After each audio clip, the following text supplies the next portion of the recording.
ప్రపంచంలో ఏ దేశం వెళ్ళినా మీకు అక్కడ కనిపించేది ఒక మతం. ఈ దేశంలో ఎటు చూసినా మీకు కనిపించేది ఒక ధర్మం, సనాతన హైందవ ధర్మం.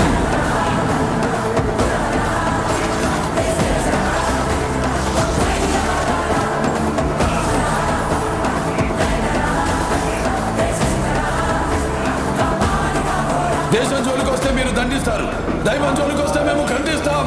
మీ భాషలో చెప్పాలంటే సర్జికల్ స్ట్రైక్.